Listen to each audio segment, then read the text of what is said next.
Hello, welcome to Philosophy Roulette. This is number 136, and where we get philosophy and read and review it live. Just random old papers I get off philosophy on the internet. So, sorry about the little hiccup from before if you were watching. Don't think there were too many people here, but I really don't want to do video editing. It's just not worth it. I do too many broadcasts, so... Alright, so we were looking through stuff and we were just out of luck. And then I grabbed the first thing that looked short enough and then it turned slowly into more and more logic, which means I slowly can read less and less of it. And so I was just like, oh no, dying under the logic. And of course I like logic, but I can't, it's no good for this sort of project. So let's see, is there anything new on analysis? Because I was trying to get an analysis paper, but I don't have what's it called? I don't have a academia login on this computer, so I couldn't get the paper I wanted. Let's see, do I have anything, is there anything here I haven't done? Let's see, because... Critical notice, author summary, explanatory perfection with 0 downloads. I'd love to give this person their first download, but of course if it's not available, it's not available. What did I just do? Oh. Oh no, I lost my Firefox.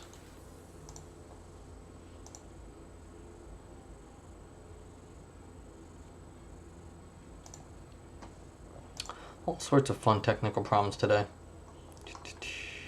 There's not even a link to the paper here. I mean, not like you can't even, there's not even like a DOI link on this one yet. That's crazy. Wild. Okay, what are you gonna do? So, having no luck this way, let's go try the journal. Because I had some stuff saved, but I was just hoping to do something new because I just done stuff from those journals over there. You know what? I had not actually done something from Asian philosophy. Let's take a look at Asian philosophy. Maybe get lucky on this. Self and deep ecology.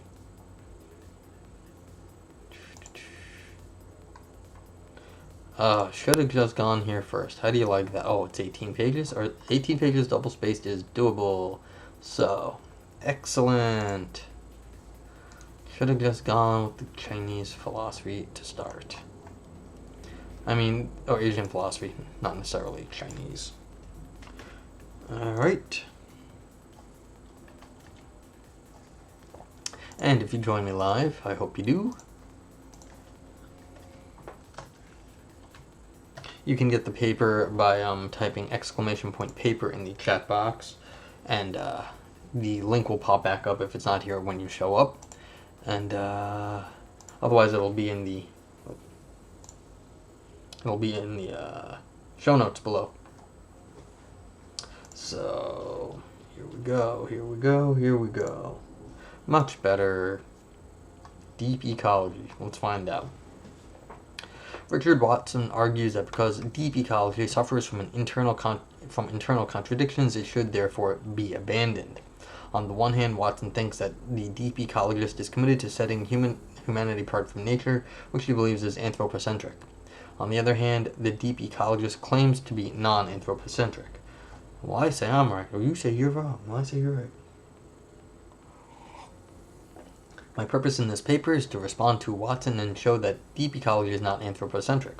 Watson's objection arises out of an understanding of human nature, which is at worst flawed and at best not the position of the deep ecologist. Therefore, his objection is not sound, and deep ecology does not have to be abandoned. Well, at least according to Watson. In this paper, I will first articulate Watson's objection, then I will briefly discuss the traditional deep ecologist position. After that, I turn to a discussion of the self, that is, the notion of the self in deep ecology. That will show that human nature is not separate from nature. By examining the notion of self, it will be shown that deep ecology is not anthropocentric, and Watson's objection fails. My purpose in this paper is not to lay out a specific environmental ethic, it is merely to show that deep ecology does not suffer from internal contradictions. Okay, so we've got a sort of an exposition paper. It says this is the view and the other people have the view wrong. 1. Watson's objection. In a creek of anthropocentric biocentrism, it's a lot of centric. Watson claims that deep ecology, which conceives of itself as paradigmatically anti-anthropocentric, suffer from serious internal contradictions. Watson thinks they are so serious that the position must be abandoned. Both Watson and deep ecologists, for example Ness and Sessions, agree that humans are part of nature. Yet according to Watson, the entire tone of the deep ecology position is to set man apart from nature and above all other living species. Watson goes on to say that the posing of man against nature in any way is anthropocentric. Human ways, human culture, and human actions are as natural as are the ways in which other species of animals behave. But if we view the state of nature, or nature small n or nature big N, as being natural, undisturbed, and unperturbed only when human beings are not present, or only when human beings are curbing their natural behavior, then we are assuming that human beings are apart from, separate from, different from, removed from, or above nature. The idea is that to be truly anti-anthropocentric, one must accept that hydrogen bombs are as natural as work of any other animal or plant. Well, I mean, the sun is a hydrogen bomb, so it's pretty natural. It's just not one that's on Earth, but it is basically a hydrogen bomb. Especially with the impact we see from climate change, it is hard to deny that civilized man wreaks havoc on the environment. Watson maintains that the only justification for curbing humans' natural tendencies of havoc wreaking is anthropocentric prudence. Watson believes that human nature has been to propagate and thrive at the expense of many other species, and to the disruption or neutrally to the change of the planet's ecology. Watson claims that anti-anthropocentrism, that is, deep ecology, is committed to the following view. Human beings do alter things. They cause the extinction of many species, and they change the Earth's ecology. That is what humans do. This is their destiny. The human species should be allowed, if any species can be said to have a right, to live out its evolutionary potential, or its own destruction if that is the end result. It is nature's way. Here's where Watson finds the internal inconsistency in deep ecology. He believes deep ecology at once wants to prevent human destruction of the environment, and being anti-anthropocentric, deep ecology is committed to a hands-off humanity approach. Humans can do whatever they want. Some points of clarification. Before continuing, I believe it is necessary to clarify a couple points. The first point relates to the notion of anthropocentric. The second point has to do with what is meant by natural. By clarifying these two concepts, I will make the critique of Watson's objection and my response to it clearer. Anthropocentric can be construed in a number of ways. Most crudely, anthropocentrism can be understood as the idea that all that matters are anthropocentrism can be understood as the idea that all that matters are humans. Another way anthropocentric can be understood is that all value is derivative of human values. A third way is the way that Watson seems to use them. Watson claims that the posing of man against nature in any way is anthropocentric. So this is a way to separate out nature from man in terms of so by prioritizing man as some sort of distinction to be made in nature that prioritizes it, Watson's concept of man, and that can be concerned as anthropocentric as like focusing on people. Okay. Since Watson's objection is based on understanding anthropocentric in that way, I will be using his understanding for the purpose of this paper. As to natural, with a big N, Watson is using it in a very strict sense. Watson believes that human nature, with a little n, is natural because anything humans do cannot violate the laws of nature. So it's like, well, we can't escape physics, so that's a pretty mild restriction. Natural, that's like saying we're everything we do is logical because we don't violate the laws of logic. Natural, understood as not violating the laws of nature, is what Holmes Rolleston calls following nature in the absolute sense. However, one can understand human nature as natural in an artificial sense. Humans alter the course of spontaneous nature. Both Watson and the deep ecologists believe that natural in the artificial sense is what is problematic. Curbing the human destruction of the environment is the goal of both Watson and the deep ecologist. However, How that is to be done is where Watson and the deep ecologists diverge. Watson believes that anthropocentric prudence pushes one towards following nature in a relative or artificial sense. All landscaping is artificial. On the other hand, no landscaping violates the laws of nature. Some landscaping which blends with natural contours and uses native flora or introduces plants compatible with it is considered more natural. Okay, so it should be important to get clear on this sort of accidental versus natural thing here. This spontaneous nature, it's like, well, anything accidental in nature in some sense is okay, but if it's necessary, then we have to follow by law, the laws of nature. But the artificial is accidental. So it's like if we're changing things that would have not been changed otherwise, but they'd have to have been, they wouldn't have happened by accident in some sense in nature. It wouldn't have just like arisen on its own. That's the artificial sense. So yeah, okay, I think that's what is considered more natural. The artificial is intentional in some sense, not accidental, but it doesn't violate the laws of nature, but it's artificial. And so when you blend it with it, it could have been like, it could have gone that way because it blends with the natural contours, so it could have been accidentally that way just by luck, but it isn't. I contend that human nature for the deep ecologist may fit under any of these definitions of natural. However, a more Buddhist view of the self makes possible a deep ecological understanding of human nature that avoids the contradiction that Watson believes is inherent in deep ecology. Okay, finally got to the Asian part of this Asian philosophy paper. Bill Devil and George Sessions in Deep Ecology set forth 8 basic principles of deep ecology. 1. The well-being and flourishing of human and non-human life on Earth have value in themselves, synonymous intrinsic value, inherent value. These values are independent of the usefulness of the non-human world for human purposes. 2. Richness and diversity of life forms contribute to the realization of these values and are also values in themselves. 3. Humans have no right to reduce this richness and diversity except to satisfy vital needs. 4. The flourishing of human life and cultures is compatible with a substantial decrease of the human population. The flourishing of non-human life requires such a decrease. 5. Present human interference with the non-human world is excessive, and the situation is rapidly worsening. 6. Policies must therefore be changed. These policies affect basic economic, technological, and ideological structures. The resulting state of affairs will be deeply different from the present.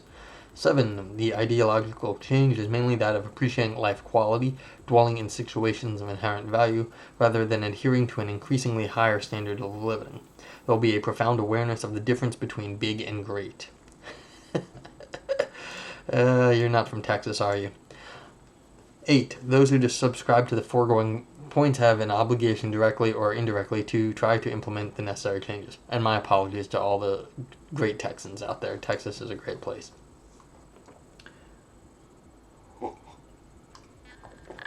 It seems to me that too much focus has been placed on the formal principles of deep ecology that opens up a deep ecology to Watson's objections. However, the crux of deep ecology involves what Arne Naess calls self-realization. In fact, Dean Curtin states that deep ecologists contend that the most urgent task of the eco-philosophy is the articulation of a new understanding of the self. First, however, it may be instructive to more clearly define Hi, Sky Captain. Yeah, exactly. I mean, bigger is better in the U.S. and sort of like just is. Ecosophy? I have no idea how to say this word. Eco-philosophy.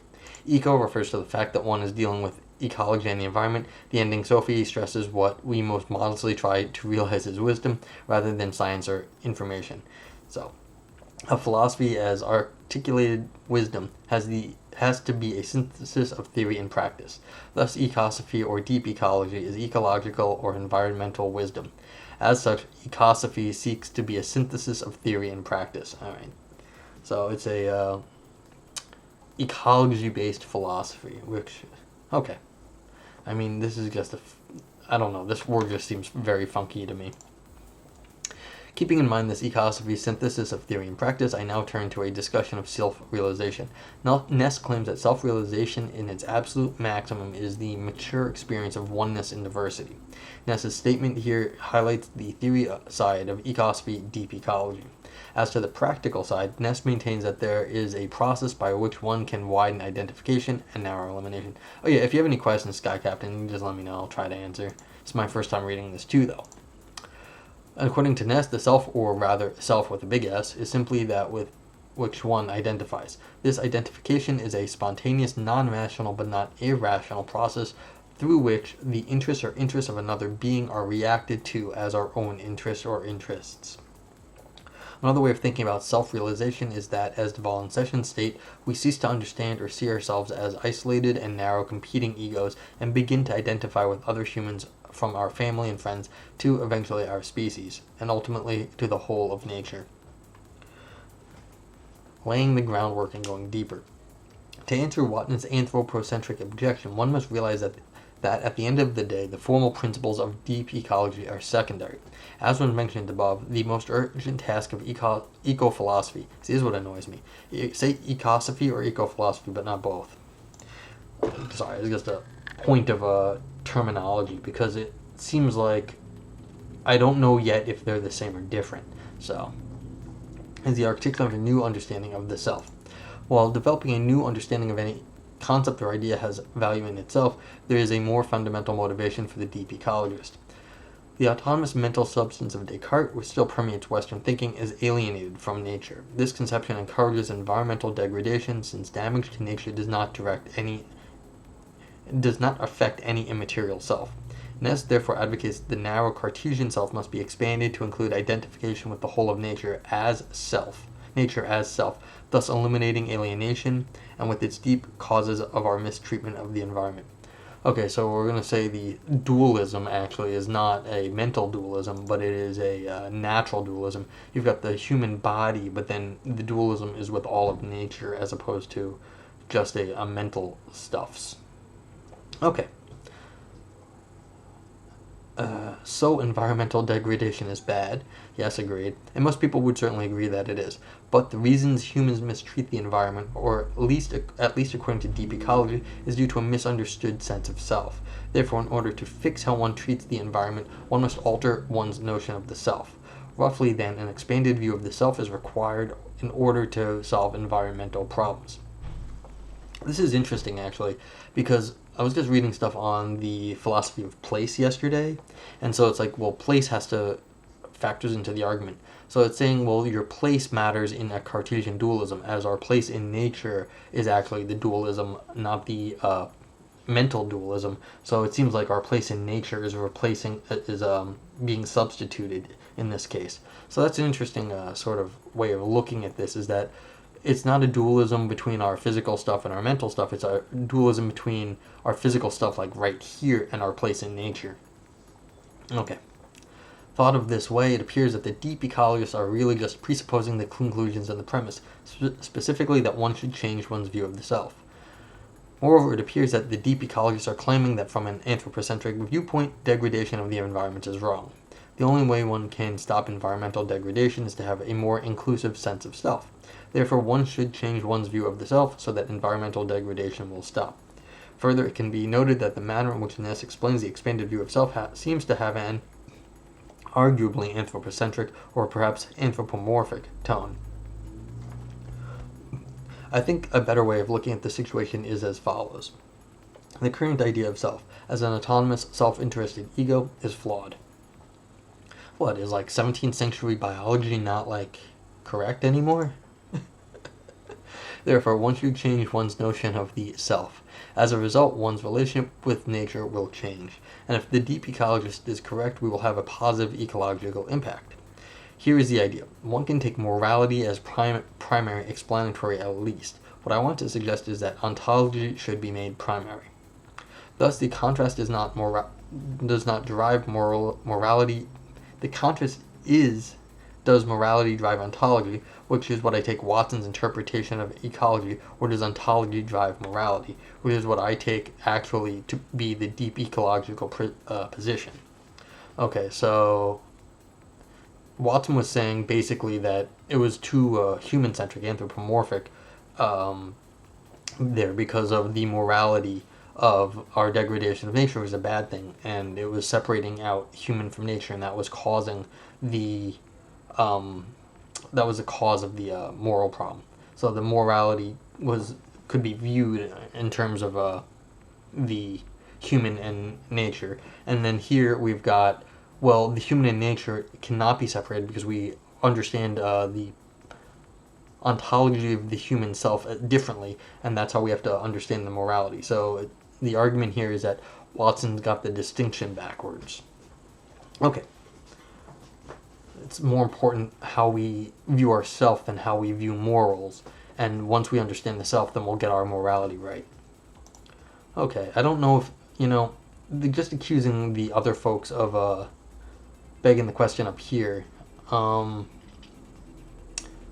presupposing the conclusion premise. I'm not sure, like, right here, it's like, yes, this can be done principled, but I actually there's not much of an argument here. It's just the presentation of the idea. So I'm not sure this is actually escaping the old problem, though. I mean, it's fine. It's just I don't know in terms of what's going to come next. We'll just have to see. Because it wasn't really argued for. It's just, this is a statement of the position. With that in mind, consider again the self. While Rahula explains that Buddhism stands in the unique history of human thought in denying the existence of a self. According to the teachings of the Buddha, the idea of a self is an imaginary false belief which has no corresponding reality. From the Buddhist perspective, besides being false and imaginary, which I will return to below, there is a further reason for rejecting a permanent autonomous ego. Such a conception of the self, call this the traditional understanding, leads to suffering. The traditional understanding of the ego, Rahula explains, produces harmful thoughts of me and mine, selfish desire, craving, attachment, hatred, ill will, conceit, pride, egoism, and other defilements, impurities, and problems. Okay, so they're explaining this reversal in the argumentation with appeal to the Buddhist doctrine of no self. So, I mean, again, this is not an argument. This is just sort of the appeal to authority, which is perfectly fine. Because if you're in the Buddhist tradition and you're saying, look, this is the right tradition, then the people don't understand the tradition, which, to the author's credit, they said this is more an explication of the correct understanding of what's going on. The other person did not have the correct understanding. So this is finally getting somewhere. All right. Perhaps something less theoretical will make this point clearer, considering the following scenario. Grocery store. You're standing in line at the grocery store, you are in the express lane, and 3 people in front of you all have 5 more items than they are supposed to. Oh, the modern life. I was going to say some cursing. Alright, they should die. Horrible deaths, all of them. Further, 2 people try to pay with checks, and the lane is cash only. They both get in huge arguments with the cashier, and only one ends up paying with pennies, and one ends up paying with pennies, and the other just abandons their items, which take time to clear. In the end, it takes you 20 minutes to buy half a gallon of milk. The whole time you're in line, you are getting more and more upset, your blood pressure is rising, and you just want to yell at someone. Suppose you do yell at someone. That might just make you angrier. Thus, a quick trip to the grocery store has led you to getting upset and ruining your whole evening because you continued to brood over the incident. You ruined the evening, and the unpleasantness of your anger, etc., are a result from the people in front of you wasting your time. You had important things to do. Your wants and desires are so much more important than the other people's lives. Well, I don't know if that's implied. It's just that they were wasting time. It's like they're wasting everyone's time. It's like, not my wants and desires, but those people are time wasters. You hate these people because they have interfered with your television show, say. Well, I know plenty of people that would be very angry about that. These negative results are actually the consequence of believing in the traditional notion of self. Grocery store gets at the crux of the Buddhist position because there is a you that is a self, you crave things. Craving leads to suffering because you may not get those things you desire. If you do get them, you are afraid you will lose them. In Buddhism, suffering is called dukkha. Dukkha is often translated as suffering, but can better translate as instability or unsettledness. Thus, dukkha follows directly from believing in an individual and substantial self. Certainly most everyone does believe in a self. It is a deeply rooted psychological belief, but that does not make it right. However, what we call the self has an essentially empty nature. Everything undergoes change. Dirt compresses into rock, wind and rain break down the rock and turn it into sand. The sand takes is taken up and turned into a glass, say a bowl. The bowl is dropped and broken. The broken glass is recycled and turned into insulation. The insulation is put into a house. The house burns down, and the process just keeps going. The process of continual change has no real beginning and no real end. Nothing is lasting. Everything is impermanent, including the self, at least according to the traditional teachings of Buddhism. People are born, grow, and die. No one will deny that the molecules that make up my body are not the same as the molecules that made up my body when I was 3. Further, experiences today are just memories tomorrow. Impermanence is one aspect of what is called sunyata, emptiness in Buddhism. Another aspect of emptiness is that speaking of what something is only makes sense in relation to what it is not. A pencil with which I may write is only a pencil, at least in part, because it is a pen, not a pen or a crayon or a card. Further, emptiness can be seen in what makes something up. Consider again the pencil. The pencil is made of wood, which came from a mill. The mill got its wood from a logger who chopped down a tree. The tree in turn came from seed, which was nurtured by the sun and rain. Thus, a particular pencil reflects all the things that led to the pencil's coming to be. If any of the myriad things that led to the pencil's coming to be were lacking, that particular pencil would not exist. In Buddhism, because of these and other reasons, it is said that the pencil is empty and lacks an essential self. It does not exist from its own side. It dependently and radically contingently exists. It is the same for people. One is conceived at a specific time, one eats particular food, has particular experiences, mental states, etc. All these things make up what one is. There is no thing that one of these things or separate from these that can rightly be understood as the individual self or ego. Curtin maintains that what has just been said is exactly a point to which Zen Master Dogen continually returns. Dogen makes a Humean point. Careful examination does not reveal a singular Cartesian self, but innumerable things, present to multiple spheres in which beings exist in relation to other beings. Okay, so we've just got like a little rundown of the Buddhist position there. So, what does that help this argument? I think, again, because the position that this paper is taken is just to sort of explain what the correct understanding of eco-philosophy is, then they need to sort of give some shape to the Buddhist understanding of the world, and therefore that will give shape to the correct understanding of eco-philosophy.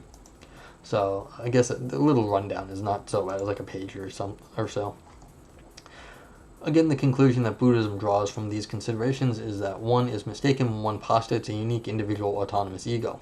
Now, there is real reason for the deep ecologist to articulate a new understanding of the self, which is non-question begging. Specifically, the traditional notion of self is flawed. Okay, so this is the bigger point here, is that to get away from the old sense of self and not just declare it, you have to show that it was the sense of self that was presupposed in most of Western philosophy is the wrong concept of self, and therefore objections based on the self won't hold. Okay, using more technical jargon, consider the notion of paksha, I have no idea how to say that, dependent co-origination. Dependent co-origination is simply the idea that one cannot isolate a separate self. All phenomena are dependent on the phenomena for their coming into existence and their ceasing to exist. Importantly, though, for Buddhism, I would say deep ecology, all that has been said thus far has to be realized in practice. One must see that all phenomena, including oneself, is impermanent.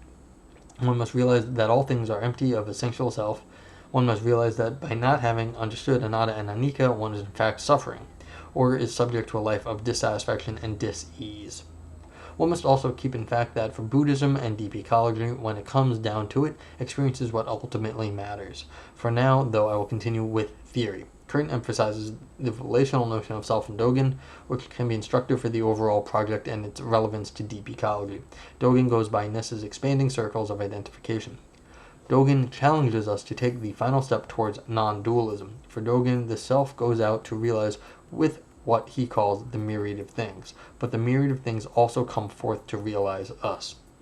Curtin calls the interaction between the self and the myriad things co-realization with all things.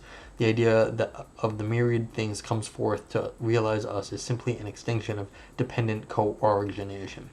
Okay, so this is the mental stuff the dualism is now getting broken up into all the little things in the world that we can co-realize.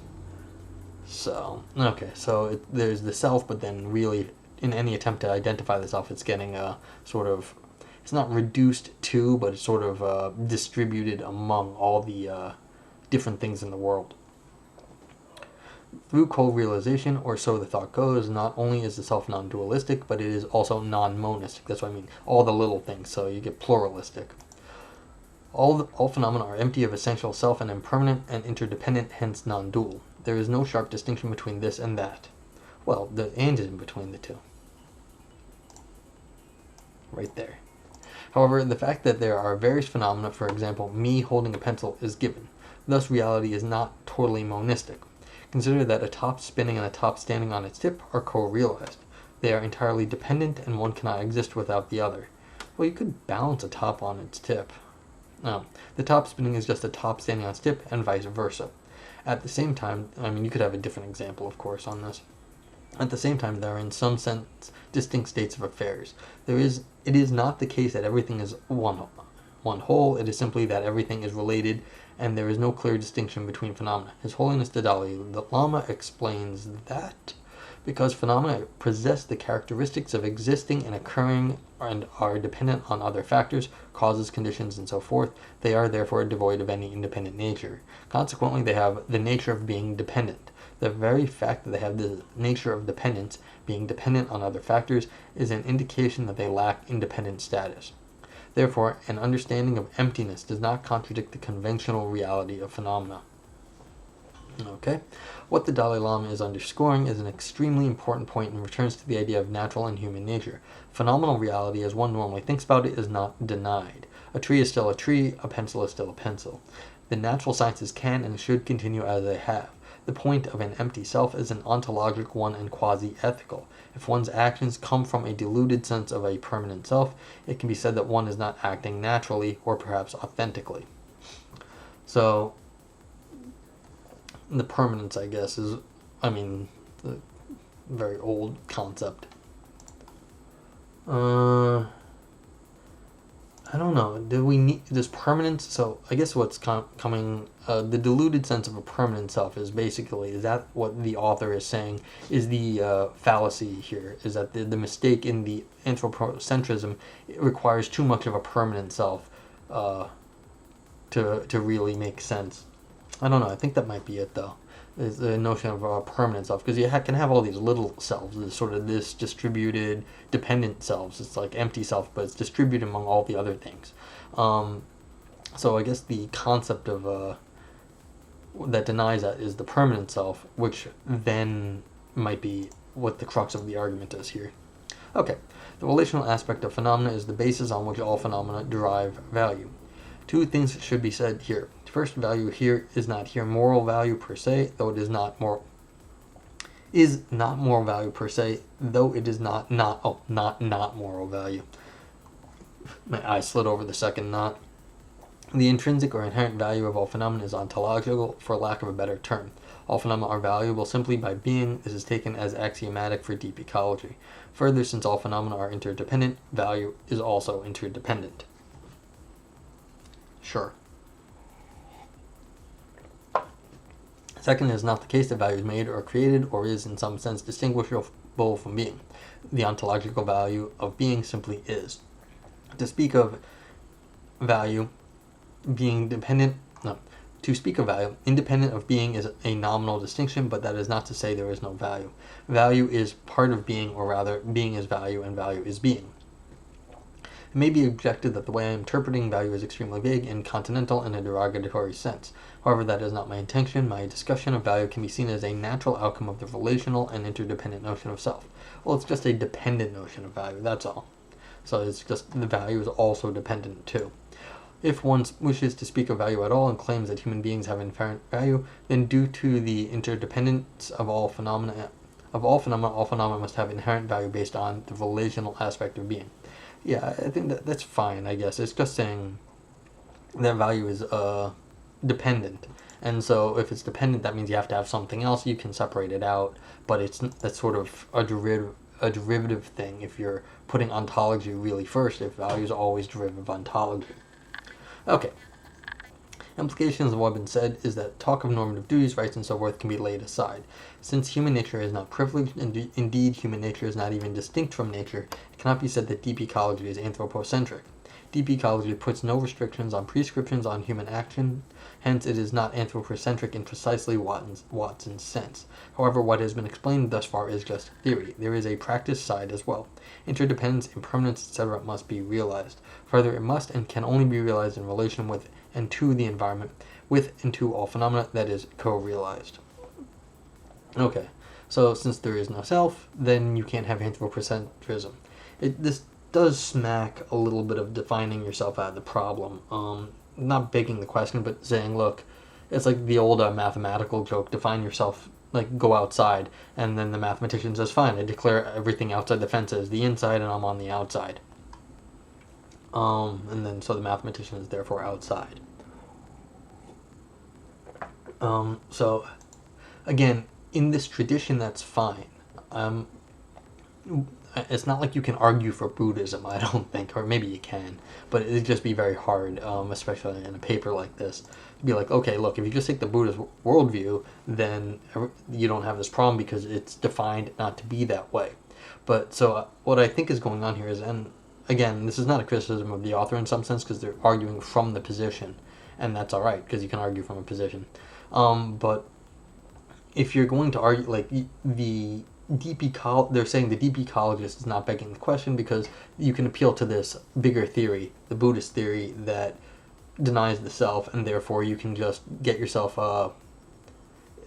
because the Buddhists don't define it this way. They don't have deep ecology doesn't have to have this internal contradiction. Then the question then becomes, well, are you just pushing the problem up to Buddhism? And so is this a problem for Buddhism? Are they just defining the world as they want it to be? And is it just defining yourself out of the problem?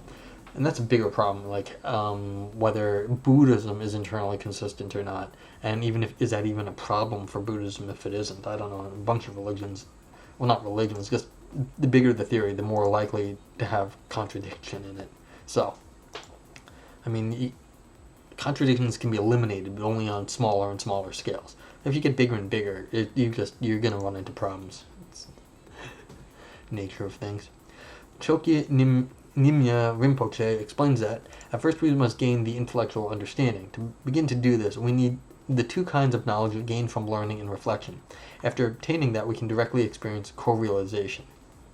However, one might wonder how what has been said relates to an environmental ethic. Ideally, one would be, for lack of a better term, enlightened and act appropriately. Yet not everyone is enlightened, and definitely not everyone acts appropriately. Therefore, ethics is necessary in a pragmatic sense. Environmental ethics, by that I mean pre- and proscriptive duties, obligations, and so forth, or regarding the environment, would be an aspect of what Tibetan Buddhism calls lojang. Lojang means mind training or thought transformation. These practices are so called because they aim at nothing short of bringing about a radical transformation in our thinking and through it our way of life. Before concluding, there are a couple of points I would like to make. First, it may be objected that I have gone beyond deep ecology and have misrepresented the position. Yeah, because as I was saying, they were appealing to Buddhism to get out of the problem. So the question is the deep ecological position really a Buddhist position, or should it be even? Alright, however, I do not believe I have done so. Deval sessions are quite clear that one is encouraged to elaborate one's own version of deep ecology, clarify key concepts. All I have done is to clarify the key concepts, the notion of self in particular. Further, Ness states that I call my philosophy T, to the character T, to emphasize that other people in the movement would, if motivated to formulate their own worldview and general value priorities, arrive at different ecosophies. Okay, so well, I'll just call this a Buddhist version of ecosophy, or Buddhist eco-philosophy, or deep ecology. So in that sense, the position given here is, again, what they set out to do is just to give their sort of perspective on it. It does not, now the question is, why should anyone else buy the Buddhist version of eco-philosophy or deep ecology? Now, it seems to me, as I was just saying earlier, that if you're already inclined to go the Buddhist route, then this would be great. If you're not, I can see this as someone saying, well, look, your definitions are great, but I don't go with your definitions because I'm not inclined to be Buddhist, and they didn't argue for Buddhism. They argued that in Buddhism, you don't have the problems that were listed above. But the argument here, of course, was not like rah rah rah Buddhism. So someone who rejects Buddhism would be equally justified in objecting this, given that this is the tea here. Like they put the author put their Buddhist philosophy into this tea, and then someone else says, well, I have ecosophy R, not ecosophy T, and so it would be a little, from that sense, there is no, you could just sort of dogmatically reject what's going on here if you wanted to, without too much trouble. But that's fine. It's not, again, not what the author was going against. Okay, conclusion. Watson objects to deep ecology on the grounds that it is inconsistent. Watson believes it is inconsistent because, while claiming to be non-anthropocentric, deep ecology interferes with human nature. By interfering with human nature, deep ecologist is setting human nature apart and thereby anthropocentric. Drawing on Buddhism, it has been shown that the Cartesian self is a flawed conception, or at least not the notion of self that deep ecologists hold. The deep ecologist claims that the Cartesian self is flawed, and a new understanding should be adopted. As a result of the new view of oneself, one's conception of human nature is also changed. Human nature for the deep ecologist is not posed against nature, as Watson claims, but instead is interrelated with nature and cannot be pulled apart from nature. When one, through experience, realizes the interdependence of phenomena, one will act in an ethically appropriate or even an ethically exemplary manner towards nature. It is not that humans' natural tendency are curbed because of prudence. Abuse of the environment will cease when one realizes the fundamental interdependence of all things. I don't know. People are just, you'd hope they'd understand things, but even if they sort of did reject the idea of the self and that they were these other things, you'd hope that they wouldn't be so destructive, but it just seems like a hope. I don't know what the normative force is on that. Like, why should people be caused to do good once they understand the truth? We really hope so, but I'm not entirely sure that is human nature. Okay, maybe I'm a little too cynical on that. Finally, in regards to formal principles and definite actions one should take, these are mind training devices. Normative duties and so forth help one to realize the expanded view of self and are part of the co-realization process. Further, until one has come to an enlightened view of nature, one in a sense imitates the actions of those who have truly realized the expanded view of self. How do you know who those are, though? Because the formal principles are mind trainings, the principles of deep ecology are not anthropocentric either. They do not set human nature apart, but rather serve as a heuristic purpose. They are used to bring one to an expanded view of self. Okay, so deep ecology is a habit we have to adopt to get the proper view of the world. And that's given in part by the Buddhist philosophy of no self. Okay, so this is viewing the deep ecology as a something to be practiced in some sense. In conclusion, Watson's objection to deep ecology is unsound. Deep ecology is not anthropocentric or need not be anthropocentric. At worst, one might claim that the deep ecologists have not been clear, since a further understanding of the self from a deep ecological perspective highlights the fact that there is no distinction between human nature and nature capital. Deep ecology is not inconsistent in claiming to be non-anthropocentric. Thus, deep ecology does not have to be abandoned, as Watson claims. Okie dokie. So if there's any questions from the viewers, please let me know. This was a Buddhist take on this stuff. I don't know anything about deep ecology, really. Yeah, I don't have too much more. I think I said most of what I wanted to. In this paper, I'll use deep ecology, ecosophy, ecophilosophy, and their derivatives interchangeably. Yeah, see, just as a rhetorical thing, it's sort of annoying to someone who isn't familiar with these terms to be going back and forth between this stuff. Just pick one, and you could have just said, look, I'll be using deep ecology the whole way through, but it could be substituted for ecosophy or ecophilosophy. So it was just on the first blush reading from some person outside the tradition, it gets hard to go through it that way. So, little things like that, but again, that's mostly my lack of experience with this topic that causes the problem. Let's see, anything else? Yeah, I thought this was this dogmatic, not in a bad way. So it's like you can reject it if you reject the Buddhist version of self. And the eco-philosophy Buddhist stuff does seem to work together as the author laid out here. So if you are drawn to eco-philosophy or drawn to Buddhism, this is a nice way to bring them together.